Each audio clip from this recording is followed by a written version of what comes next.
Good morning students. अभी अपन ने previous lecture में डिस्कस किया था कॉन्टैक्ट एंगल क्या होता है और कॉन्टैक्ट एंगल किस प्रकार से डिपेंड करता है और उसका कारण क्या है। Different liquid drop different solid surface के साथ में इंटरेक्शन करते हैं तो उनका कॉन्टैक्ट एंगल अलग अलग होता है। आप देख सकते हैं कि पानी की बूंद को अगर किसी लकड़ी की सतह पर रखेंगे तो वह उसको गीला करेगी। पानी की बूंद है, अगर वह किसी भी कागज़ पर रखेंगे तो वह उसको गीला कर देगी। अगर पानी की बूंद को अपन किसी भी चांदी की सरफेस रखेंगे तो वह उसको गीला नहीं करेगी। पानी की बूंद को अगर कांच के साथ में रखेंगे तो वह उसको गीला नहीं करेगी। उसका रीज़न है उसके बीच में बनने वाले जो कॉन्टैक्ट एंगल है वो, अगर कॉन्टैक्ट एंगल है वो 90 डिग्री से बड़ा है तो वह उस सतह को गीला नहीं करेगी। अगर 90 डिग्री से छोटा है तो उस सतह को गीला करेगी। अगर कॉन्टैक्ट एंगल का मान 0 है तो उस सतह को पूर्ण रूप से गीला कर देगी। अगर कॉन्टैक्ट एंगल का मान है वह 100 डिग्री है 180 डिग्री है तो वह उस सतह को बिल्कुल भी गीला नहीं करेगी, उसके साथ में बिल्कुल भी इंटरेक्शन नहीं करेगी। ऐसे ही पारा होता है मरकरी, पारे की बूंद है, पानी की बूंद है, तेल की बूंद है, ये डिफरेंट अलग अलग मटेरियल के साथ में उनका जो बिहेवियर है, व्यवहार है, वो अलग अलग होता है। इसी पर बेस्ड एक थ्योरी है, एक प्रभाव है जिसको अपन कैपिलरी एक्शन या विकिंग इफेक्ट भी बोलते हैं। केस नलिका या केशिकत्व प्रभाव।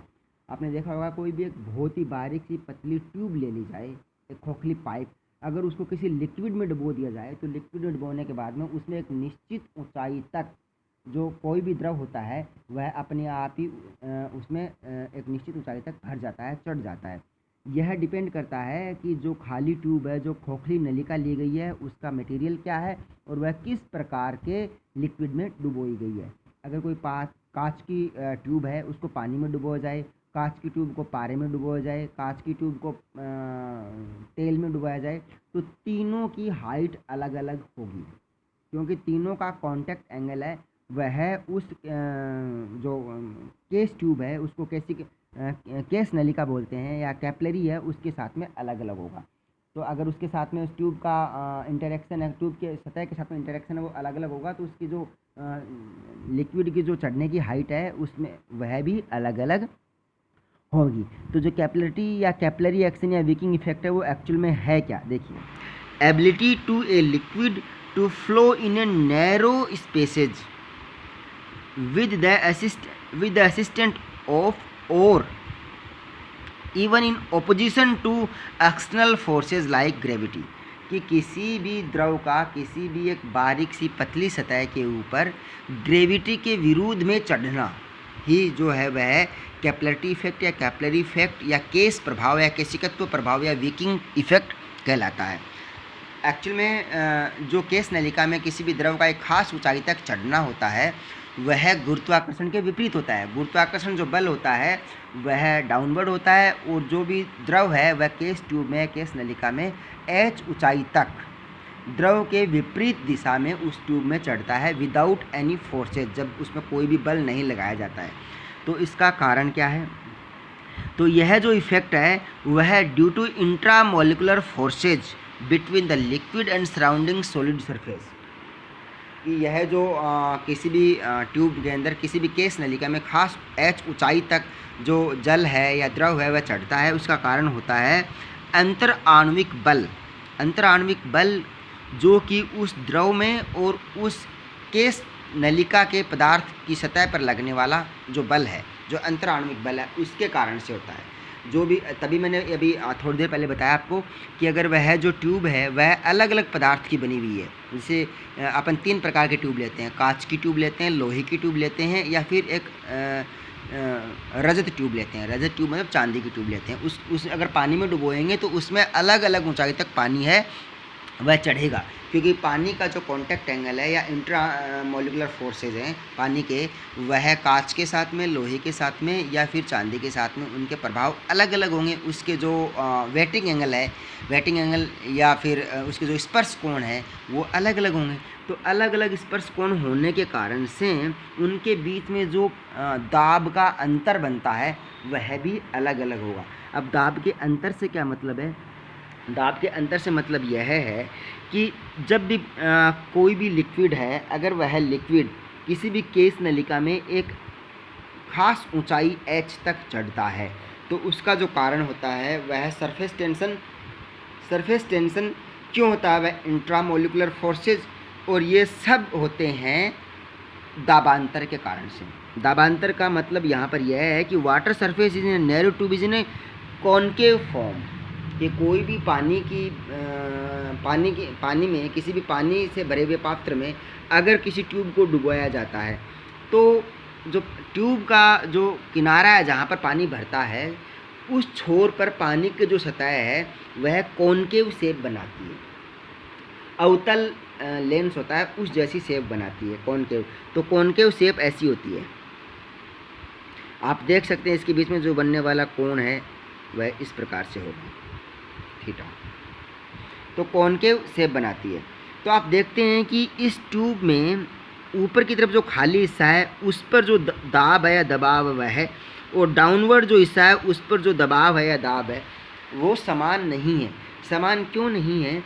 क्योंकि अंदर की तरफ तो यहाँ पर द्रव भरा हुआ है, तो वह जो पानी है, द्रव लिक्विड, उसका इस ट्यूब की दीवारों के साथ में इंटरेक्शन, इंट्रामोलिकुलर फोर्सेज है वो अलग है। यहाँ पर हवा है तो इसके साथ में इसका जो अंतराण्विक बल है वह अलग है। अंतराण्विक बल अलग होने के कारण से यहाँ पर जो तनाव है वह अलग है, और यहाँ पर अंदर की तरफ जो तनाव है वह अलग है। तो इसके कारण से ऊपर की तरफ दबाव अलग है और अंदर की तरफ दबाव अलग है। और वो देखते हैं कि जो ऊपर की तरफ जो दबाव है, हवा के कारण से जो बल लगता है, वह दबाव अंतराण्विक बल जो द्रव में लगते हैं उस दबाव से ज़्यादा होता है। और वो दबाव से ज़्यादा कितना होता है? वो जो अंतर होता है वो 2T डिवाइडेड बाई R होता है।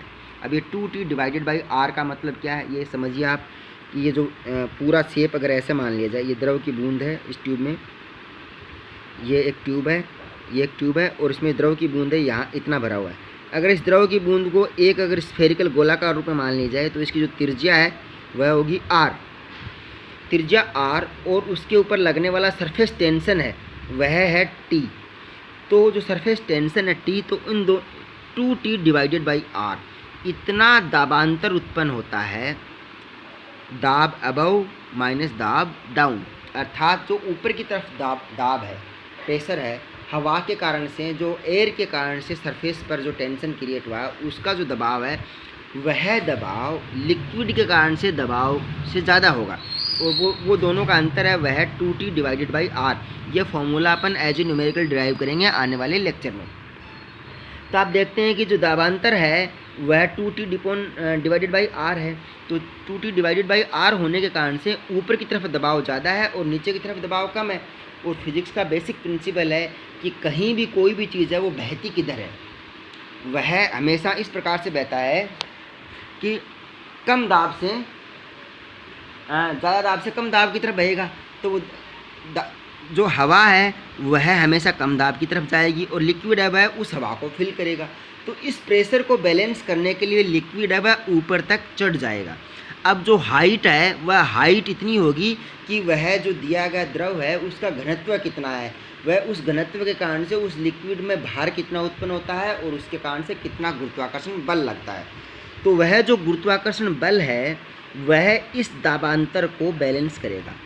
तो उस दाबांतर को बैलेंस करने के कारण से h ऊंचाई तक जो उत्पन्न दाबांतर होगा, अर्थात अगर वह h ऊंचाई तक जल भरेगा उसके कारण से उत्पन्न गुरुत्वाकर्षण बल है वह इस 2T डिवाइडेड बाई R दाबांतर को संतुलित कर देगा।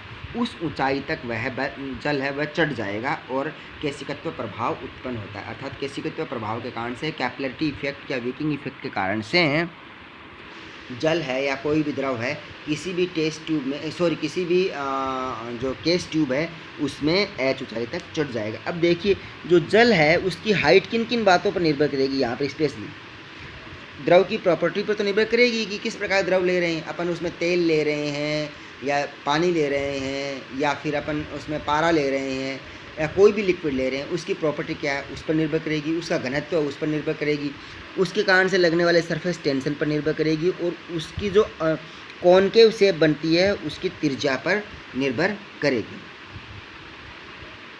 अब देखिए इसमें बताया गया है to balance it water level will increase till the height where the above pressure difference will be balance. जो अपने डिस्कस किया अभी कि पानी का लेवल है उस ऊंचाई तक बढ़ जाएगा जो इस दाबांतर को बैलेंस कर पाए। और वो दाबांतर देखिए कि ऊपर की तरफ दाबांतर P और नीचे से दाबांतर P - 2T/R। तो ये तो हो गया P बराबर P अबव और ये हो गया बराबर P डाउन, अर्थात डाउनवर्ड में जो प्रेशर है वह कम है उसके इंट्रा मोलिकुलर फोर्सेज के कारण से। अभी आगे आने वाले टॉपिक में आप इस पर डिस्कस करेंगे कि यह क्यों होता है और इस पर बेस्ड कुछ सवाल करेंगे।